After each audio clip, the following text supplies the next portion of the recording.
ஆயுர்வேதம் ஒரு பொக்கிஷம், நம் ஆயுள் நீட்டக்கும் அற்புதம். டாக்டர் ஸ்ரீவர்மாஸ். சார் வணக்கம் சார். சொல்லுங்க சார். சார், 3ஆம் ஆண்டு தொடக்க விழாவில் விஜய் அவர்கள் அதிமுகவை நேரடியாக குற்றம் சாட்டியிருக்காங்க சார். எப்படி சார் பாக்குறீங்க?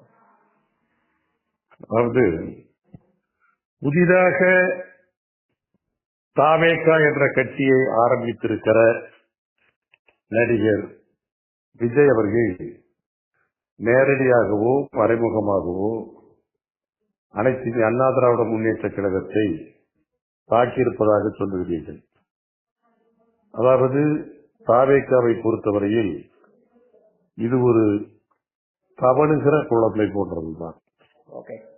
ஆனால் அனைத்து அண்ணா திராவிட முன்னேற்ற கழகம் ஓட்டப்பந்தயத்துக்கு தயாராக இருக்கிற ஒரு இளைஞனை போன்ற கட்சி. அதாவது ஓட்டப்பந்தய வீரனுக்கு ஒப்பான கட்சி. நீங்களே சொன்னீர்கள் தாவேகா 3வது ஆண்டு விழா என்று சொன்னீர்கள். ஆனால் அனைத்து அண்ணா திராவிட முன்னேற்ற கழகம் பொன்விழா கண்ட கட்சி என்பது உங்களுக்கு தெரியாதல்ல. எனவே இவர் யாரை தாக்குகிறார், எதை தாக்குகிறார், எதற்காக தாக்குகிறார் என்று விவரம் கேட்பவர்களுக்கும் புரியாது, அவருக்கும் புரியாது என்று கருதுகிறேன். இல்ல சார், தெளிவா சொல்றாரு. எம்ஜிஆர் அவங்க பேரை சொல்லியே சொல்றாங்க. 2017 ஜெயலலிதா அவர்கள் மறைவுக்கு பிறகு 2017 ஆட்சி கட்டிலில் அமர்த்தியவர்களை மக்களுக்கு பிடிக்கவில்லை, 2021 ஆட்சி கட்டிலில் அமர்த்திய திமுகவையும் மக்களுக்கு பிடிக்கவில்லை என்று மறைமுகமாவே சொல்றாரு சார். அது 2017 நீங்க தான் சார் ஆட்சியில இருந்தீங்க. திமுக ஆட்சியில இருந்தது. அவர் நேரடியாக குற்றச்சாட்டை வச்சார் சார். இதை எப்படி பார்க்கலாம்? அதாவது குயிலை பார்த்து, குயில் கூவுவதை பார்த்து போட்டான் குஞ்சு கத்துவதை போலத்தான் அவருடைய பேச்சு இருக்கிறது. இன்னும் சொல்ல போனால் புலியை பார்த்து ஒரு குட்டி பூனை சூடு போட்டுக் கொண்டதை போலத்தான் அவருடைய பேச்சு இருக்கிறது. அதாவது மக்கள் இந்த 2 கட்சிகளையும், அதாவது அனைத்து அண்ணா திராவிட முன்னேற்ற கழகம், திராவிட முன்னேற்ற கழகம் ஆகிய 2 கட்சிகளையும் மக்கள் ஒதுக்கிவிட்டார்கள் அல்லது வெறுத்து விட்டார்கள் என்று இவர் சொல்லுவதை பார்த்தால் அனைத்து அண்ணா திராவிட முன்னேற்ற கழகம் எப்படி 31 ஆண்டு காலம் இந்த நாட்டை ஆண்டிருக்க முடியும், மாநிலத்தை? அதற்கடுத்து திராவிட முன்னேற்ற கழகம் எப்படி இந்த மாநிலத்தை ஆண்டிருக்க முடியும்? அந்த வரலாறு எல்லாம் நிச்சயமாக இவருக்கு தெரியாது. இவர் பிறந்தாரோ அல்லது குழந்தை பருவத்தில் இருந்தாரோ எங்களுக்கு தெரியாது. வரலாற்றை தெரிந்து கொண்டு பேச வேண்டும். அதாவது 2 கட்சிகளும் மாறி மாறி ஆட்சி புரிகிற இந்த நிலையில் இந்த 2 கட்சிகளையும் மக்கள் ஒதுக்கிவிட்டார்கள் என்று சொல்லுகிறார் என்று சொன்னால் இவர் முதலிடத்தை பிடிப்பதற்கு இன்றைக்கு பேராசைப்படுகிறாரா என்றுதான் அவருடைய பேச்சிலிருந்து கருதுகிறேன். ஆனால் இவர் இன்றைக்கு இந்த 3ஆம் ஆண்டு துவக்க விழாவிலே பேசிய பேச்சு சினிமாவிலே எழுதி கொடுக்கும் ஸ்கிரிப்டை பார்த்து ஏற்ற இறக்கத்தோடு வசனம் பேசுவது அல்ல, அரசியலிலே கருத்து சொல்லுவது, பேட்டி கொடுப்பது, மேடையிலே பேசுவது என்பது. சார், அவரு தீய சக்தி, ஊழல் சக்தி மீண்டும் அதிமுகவிற்கு எதிராக நாங்க மட்டும்தான் இருக்க முடியும் மீண்டும் மீண்டும் அதை பதிவு பண்றாங்க சார். அதாவது ஒரு கட்சி ஒரு கட்சிக்கு மாற்றாக இருக்கும். அதாவது அதை போல, அதாவது சினிமாவில் வேண்டுமானால் அவர் சொல்வதை போல ஒரு நடிகனுக்கோ நடிகைக்கோ டூப்பு போடலாம். ஆனால் அரசியலில் ஒரு கட்சிக்கு இன்னொரு கட்சி டூப்பாக இருக்க முடியாது. அப்ப இவர் டூப்பா இருக்கிறீங்க. இப்ப அதிமுக இடத்துக்கு இவர் தன்னை காட்டிக்கிறாருன்னா அது டூப்பு தானே. அதான் அவர் சொல்ல வர்றாரு. நாங்க கருத்து கணிப்பு அதெல்லாம் நம்ப மாட்டோம். அதெல்லாம் இருக்கு, கருத்து எல்லாம் இருக்கு. இது நான் சொல்றது இந்த டூப் அரசியலுக்கு எதிர்ப்பு இதுல எதிர்படாது. புரியுதுங்களா? இன்னொரு ஊழல் கட்சி அப்படிங்கிறாரு. தீய கட்சி, தீய சக்தின்னு சொல்றாரு. அந்த தீய சக்தி அவர் திமுக விமர்சிக்க போயிட்டு எங்களுக்கு அது ஆட்சேபம் இல்லை. எங்களுக்கு கருத்து சொல்றதுக்கு எங்களுக்கு உரிமை இல்லை. ஆனால் எங்களை பார்த்து ஊழல் கட்சி என்று சொல்வதற்கு இவருக்கு தகுதி அருகதை எதுவுமே இல்லை. எப்படி சார் சொல்ல முடியும்? நான் சொல்லுகிறேன், இவர் ஒரு நடிகர். இவர் ஒரு கட்சி ஆரம்பிச்சு இவர் ஒரு நடிகராகத்தான் நான் பார்க்கிறேன். மக்களும் நடிகராகத்தான் பார்க்கிறார்கள். அவரை பின்பற்றுகிற ரசிகர்களும் இன்றைக்கு நடிகராகத்தான் பார்க்கிறார்கள். இவர் இன்னும் அரசியல் தலைவராக வளரவில்லை. அரசியல் தலைவருக்கான அந்த தகுதி இன்னும் இவருக்கு கிடைக்கவில்லை. எனவே இவரை பின்பற்றுபவர்கள் அவர் ஆரம்பித்திருக்கிற கட்சியுடைய தொண்டர்களாக இன்னும் தங்களை மாற்றிக் கொள்ளவில்லை. அவர் ரசிகராகத்தான் இருக்கிறார்கள். நான் ஊழல் கட்சி என்று சொல்வதற்கு நான் பதில் சொல்லுகிறேன். நான் மனசாட்சியை தொட்டு அவர் சொல்லட்டும், திரு விஜய் அவர்கள் சொல்லட்டும், இதுவரை அவர் எத்தனை படங்களை நடித்திருக்கிறார், ஒவ்வொரு படத்திற்கும் எவ்வளவு சம்பளம் வாங்கி இருக்கிறார், அந்த வாங்கிய சம்பளத்தை வருமான வரிக்கு பைசா குறையாமல் கணக்கு காட்டியதாக அவர் மனசாட்சியை தொட்டு சொல்லட்டும். இது என்னுடைய முதல் கேள்வி அவருக்கு. அப்ப அவரும் ஊழல் செஞ்சவருக்கு அதுதான். அதாங்க நான் என்ன சொல்றேன்னா, ஒரு சொகுசுக்கார வாங்குறாரு ஃபாரின்ல இருந்து, சொகுசுக்கார வாங்கி இங்க வந்ததுன்னா அதுக்கு வந்து எக்ஸைஸ் டியூட்டி ஏதோ சுங்க வரி ஏதோ கட்டணும். அது அந்த துறை வந்து எக்ஸைஸ் அந்த டிபார்ட்மெண்ட் வரி விதிச்சுட்டாங்க. இவர் நேர்மையானவராக இருந்தால், யோகியராக இருந்தால், முறைகேடு செய்யாதவராக இருந்தால் ஒழுங்காக அந்த துறை விதித்த, அதாவது வேதனை விதிக்கல, அது சட்டம், அந்த விதிமுறைப்படி சட்டப்படி விதிக்கப்பட்ட அந்த தொகையை இவர் கட்டி இருக்க வேண்டும். அதாவது சொகுசுக்காரை வாங்கியதையே மறைத்து அந்த துறை கண்டுபிடித்த பிறகு வழக்கு போட்டு கோர்ட்டுக்கு போய் நீதிமன்றம் போய் அந்த நீதிமன்றத்தில் குட்டு வாங்கப்பட்டவர். இறுதியா கட்டி முடிச்சாருல சார். கட்டி முடிச்சாருன்னா ஏங்க கட்டி முடிச்சது? நான் சொல்றது, நான் ஒரு யோக்கியமான அரசியல்வாதி இந்த மாதிரி கோர்ட்டுக்கு போகக்கூடாது. போடும்போது நோட்டீஸ் வரும்போதே கட்டி இருக்கணும் சார். கண்டிப்பா கண்டிப்பா சார், கண்டிப்பா. அதாவது வித்தவுட் எனி டிமாண்ட் நோட்டீஸே வர வேண்டியதில்லை. நாமளாகவே, அதாவது இந்த இன்கம் டாக்ஸ் உங்களுக்கு தெரியுங்களா, அவங்களாகவே இது படிக்கிறது. வாலண்டரி டிக்ளரேஷன் இன்கம் டாக்ஸ்ல பண்ணுவாங்க. அதாவது இன்கம் டேக்ஸ் உனக்கு என்ன வருமானம் நம்மள கேட்க வேண்டியது இல்ல. என் வருமானத்தை நானே சொல்லிக்கலாம் இன்கம் டேக்ஸ்ல. நானும் அப்படிதான் சொல்றேன். இன்கம் டேக்ஸ் என்ன உங்களுக்கு என்ன வருமானம் கேட்கல, என் வருமானத்தை நானே காட்டிட்டு டேக்ஸ் கட்டிட்டு வர சொல்லிட்டோம். கண்டிப்பா அது மாதிரி இவர் ஏன் செய்யல? அப்ப இவர் நேரடியாக அப்ப ஏமாத்திர நேர்மையற்றவர். இது வந்து நீதிமன்றத்தால் உறுதி செய்யப்பட்டது.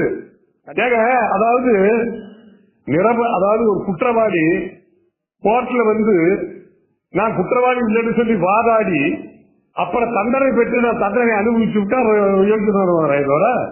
அதனால அது வந்து அதாவது தன்னுடைய முகத்தை கண்ணாடியில் முதலில் பார்த்துக் கொள்ள வேண்டும். அதை விட்டுவிட்டு அடுத்தவர்கள் முகத்தில் ஒரு மச்சத்தை பார்த்து அழித்து இருக்கிறது என்று சொல்லக்கூடாது சார். அப்புறம் நேரடியா என்ன சொல்றாரு, டபுள் இன்ஜின் சர்க்கார் சொல்லிட்டு பாஜக சொல்லிட்டு வராங்க, நீங்களும் அதை சொன்னீங்க. அதற்கு பதில டபுள் இன்ஜின் டப்பா இன்ஜின் சொல்லி நம்ம தான் டாப் இன்ஜின் சொல்றாரு சார். அதை எப்படி சார் பாக்குறீங்க? அதாவது டபுள் இன்ஜின் என்று பாரதிய ஜனதா கட்சி அதனுடைய தலைமை சொல்லுவதிலே என்ன அர்த்தம் புரிந்திருக்கிறது என்று சொன்னால், பிஜேபி என்ற தேசிய கட்சி இன்றைக்கு மத்தியில் மட்டும் ஆட்சியில் இல்லை, மாநிலத்திலும் 17 மாநிலங்களில் ஆட்சி பொறுப்பில் இருக்கிறது. மிகப்பெரிய கட்சி, வரலாறு படைத்த கட்சி, வரலாறுக்கு சொந்தம் கொண்டாடுகிற கட்சி. அப்படிப்பட்ட அந்த கட்சியை இவர் டப்பா கட்சி என்றும் மற்றவர்கள் எங்களை போன்றவர்களை பார்த்து ஓட்டை என்ஜின் என்றும் அல்லது டப்பா என்ஜின் என்றும் சொல்லுகிறார் என்று சொன்னால், சொல்லிவிட்டு தன்னை எப்படி சொல்லுகிறார் என்று சொன்னால் டாப் என்ஜின் என்று சொல்லுகிறார். அதாவது டப்பா என்ஜின் வந்து டப்பாவில தான் இருக்கும், சரிங்களா? காருக்குள்ளதானே இருக்கும். கார் வந்து கவர் பண்றது தானே. அப்ப அந்த என்ஜின் வந்து டப்பாவில் இருக்கிற மாதிரி தான் அர்த்தம். அதனால டப்பாவில தான் என்ஜின் இருக்கும். அதே மாதிரி ஓட்டை என்ஜின் வந்து அப்படியே பூச்சி புழுகிற மாதிரி இருக்குமா, அதனால ஓட்டையெல்லாம் இருக்கும். ஆனா அந்த அவர் சொல்லுகிற அந்த டப்பா என்ஜின் ஆகட்டும் ஓட்டை என்ஜின் ஆகட்டும் நல்ல முறையில் இயங்கிக் கொண்டிருக்கிற என்ஜின்கள் தான். இவர் தன்னை டாப் என்ஜின் என்று சொல்லுகிறார். அதைத்தான் நான் ஏற்கனவே சொன்னேன். இவருடைய என்ஜின் டாப் என்ஜின் அல்ல, டூப் என்ஜின். அது சினிமாவுக்கு தான் பொருந்துமே தவிர அரசியலுக்கு பொருந்தாது.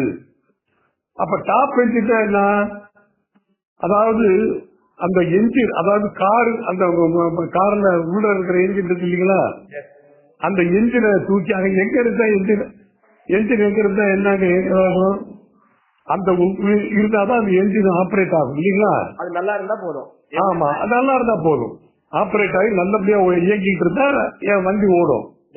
ஆனா அந்த என்ஜினை கலட்டி டாப் இருக்கிறாருல்ல, டாப் என்ன, காருக்கு மேல டாப், அந்த அங்க வச்சா அது not, it is not an engine, it is luggage.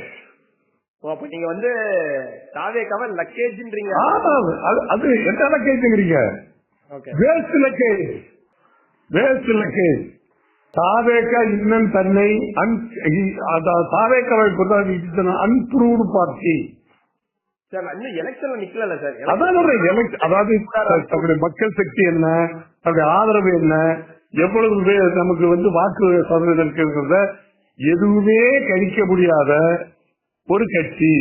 அதனால்தான் அவர் என் தலைமையில்தான் கூட்டணி அமைய வேண்டும், என் கட்சி தான் அந்த கூட்டணிக்கு தலைமை தாங்கும், நான் தான் முதலமைச்சர் வேட்பாளர் என்று கூவி கூவி அழைத்தும் தமிழ்நாட்டிலே இருக்கிற ஒரு சிறு கட்சிகளுக்கு ஒரு சிறு கட்சி கூட இன்னும் அவரை வந்து இணையவில்லை, அவர் கூட்டணியிலே இடம்பெறவில்லை என்று சொன்னால் அரசியல் கட்சிகளே அந்த கட்சியை நிராகரிக்கிறது என்பதுதான் அர்த்தம். அது மட்டுமல்ல, இந்த 2026 தேர்தலில் மக்கள் அவரை நிராகரிப்பது உண்மை. இந்த தேர்தலுக்கு பிறகு வள்ளலார் சொன்னதை போல கடை விரித்தேன் கொள்வார் இல்லை, எனவே கடையை மூட்டை கட்டி மூட்டை கட்டிட்டு போக வேண்டியதான். சார், சிவாஜி விடவா ஒரு பெரிய நடிகர், கண்டிப்பா சார். கமல்ஹாசன் விடவா ஒரு பெரிய நடிகர், கண்டிப்பா கண்டிப்பா. அவங்களே இந்த அரசியல்ல தாக்கு பிடிக்க முடியாத இவரெல்லாம் வந்து, அதாவது அரசியல்ல வந்து தனக்கென்று ஒரு நிலைப்பாடு இருக்கணும், தனக்கென்று ஒரு கொள்கை இருக்கணும். இதுவரைக்கும் தன்னுடைய கட்சியுடைய கொள்கையை சொல்லி இருக்காரா சார்? சார், அத மாநாட்டிலே சொன்னாரே சார். என்ன கொள்கை சொல்லுங்க, என்ன கொள்கை சொல்லுங்க, தெளிவா சொல்லிட்டாருல சார். என்ன சொன்னாரு சொல்லுங்க. அது மாதிரி சொல்லுங்க, என்ன சொன்னாரு? கொள்கை தலைவர்கள் 5 பேரை சொன்னாரு. அவங்கள்ட்ட இருக்கிற கொள்கை நான் கேக்குறேன், அந்த 5 தலைவருடைய கொள்கையை முதல்ல விளக்க சொல்லுங்க. சரிங்க சரிங்க. முதல் என்னுடைய கேள்வி, உனக்கு வந்து அப்ப சொந்த கொள்கை இல்ல உனக்கு. இதன் மூலம் நான் உங்கள்ட்ட அதை நான் கொஸ்டினா வச்சிருந்தேன் சார். இல்ல நான் சொல்றது, அவருக்கு சொந்தமா கொள்கை இல்லை, அரசியலில் தனக்கென்று ஒரு கொள்கை இல்லை, தன்னுடைய கட்சிக்கென்று ஒரு கொள்கை இல்லை, மற்றவனை பார்த்து காப்பி அடிக்கிறார். காப்பி அடிப்பதிலும் அதாவது சரியா பார்த்து காப்பி அடிச்சா பரவாயில்ல, அந்த 5 தலைவருடைய கொள்கைகளை மட்டும் ஒரு மேல போட்டு சொல்ல சொல்லுங்க சார். அதாவது இப்ப நீங்க ஒரு பரீட்சை எழுதுறீங்க, நீங்க வந்து பள்ளிக்கூட மாணவர்களா இருக்கிறீங்க, ஒரு பரீட்சை எழுதிட்டு இருக்கீங்க, நல்லா படிச்சு நல்லா எழுதுறீங்க. நான் பக்கத்துல உட்காந்துக்கிட்டு, நான் படிக்காத உட்காந்துக்கிட்டு முடிக்கிறேன். அப்ப என்ன பண்றேன், ஏதாவது எழுதுறது உங்களை பார்த்து நான் காப்பி அடிக்கிறேன். நல்லா படிச்சு எழுதுறது நீங்க பாஸ் பண்ணிடுவீங்க ஃபர்ஸ்ட் கிளாஸ்ல, ஆனா நான் காப்பி அடிச்சவன் ஃபெயில் ஆயிடுவேன். ஒரு 25% மார்க் கூட உங்களால உங்க மார்க் நான் வாங்கியிருக்க முடியாது. அப்ப என்ன அர்த்தம், காப்பி அடிக்கிறவன் ஃபெயில். அப்ப விஜய் அவர்களை காப்பி அடிக்க கண்டிப்பா காப்பி அடிக்கிற தலைவர். அது மட்டும் இல்ல, மற்றவர்களை குறை சொல்லி, அதாவது ஒரு கோடு இருக்கு சார், உயர்ந்த கோடு இருக்குது, ஒரு உயர்ந்த கோடு, அந்த கோட்டை விட தான் வளர்ந்து தான் வந்து அந்த கோட்டை விட தான் உயரமா வளர்ந்து காட்டணும். ஆனா அந்த உயரமா இருக்கிற கோட்டை அழிச்சுட்டு நான் அந்த கோட்டை விட நான் உயரமா இருக்கிறேன்னு சொல்லி காட்டினா அது என்ன அர்த்தம்? கண்டிப்பா எல்லாமே தேர்தல்ல தான் தெரியும். நிச்சயமாக, அதாவது தமிழ்நாட்டு வாக்காளர் பெருமக்கள் மிகவும் புத்திசாலிகள். இதுபோன்ற அறகுறை அரைவேக்காட்ட அரசியல்வாதிகளை நிச்சயமாக ஏற்றுக்கொள்ள மாட்டார்கள். சரிங்க சார். இது போன்ற அறவேக்காட்டு தலைவர்களிடம் இந்த நாட்டை ஒப்படைக்க மாட்டார்கள். நிச்சயமாக இந்த தேர்தலுக்கு பிறகு அவர் காணாமல் போய்விடுவார். ஓகேங்க சார். மிக்க நன்றி சார்.